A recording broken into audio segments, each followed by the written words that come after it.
চারিদিকে এত মাইয়া তবু আমি একারে মনটারে কাইরা নিল মনের প্রেমের একারে। আমরা যতটুকু জানি যে আপনি রোমিও নামে একটা গান করেছিলেন, মনে আছে? জি জি। আচ্ছা, আমরা সেই গানটা শুনতে শুনতে বিদায় নিতে চাই। ওকে, তো আমরা কি সেটা শুনতে পারি? সেখানে অনেকগুলো মেয়ের নাম ছিল না?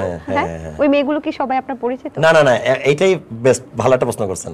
আমার লাইফের জড়িত করার কারণ আমি এখানে নাই। হ্যাঁ শিওর। আচ্ছা, এই নাম কমন নাম করলেন কিভাবে? কিন্তু নাম বাছাই করছি আমরা রাত্রেবেলা তিনজন আড্ডা দিচ্ছি। তো আমি যেটা করছি হচ্ছে ফেসবুক ঘাটছি এরকম, আর ওই যে হেডে যে নামগুলো আসে এরকম আমি কিছু বের করছি, আর কিছু কিছু মানে নিজেই মনে করে ছন্দ মিলানোর জন্য করছি আর কি। আমার একটা দুঃখ আছে, বলেন। সেখানে আমার নাম নেই কিন্তু আমার আম্মুর নাম আছে।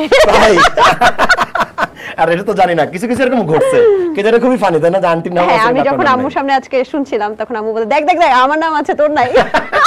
এটা ভালো লাগছে শুনে, এটা এরকম রিভিউ পাই নাই, এটা ফার্স্ট আপনার থেকে শুনলাম। ঠিক আছে, আমরা গানটা শুনবো, তার আগে বলছি দর্শক, দ্য টক রুম থেকে আজকের মতো আমি সবাইকে বিদায় নিচ্ছি। আগামী পর্বে আবারো কোনো গেস্টের সাথে কিন্তু আমরা হাজির হব। সেই পর্যন্ত ভালো থাকবেন, সুস্থ থাকবেন, এবং শেষটা করছি আমরা শামীম হাসান সরকারের গান দিয়ে। শুরু করেন। ওকে, সো আমাকে মাফ করতে হবে যে গলা ঠান্ডা লাগছে, এটা মেনে নিয়ে করছি, ঠিক আছে? চারিদিকে এত মাইয়া তবু আমি একারে মনটারে কাইরা নিল মনের প্রেমের একারে।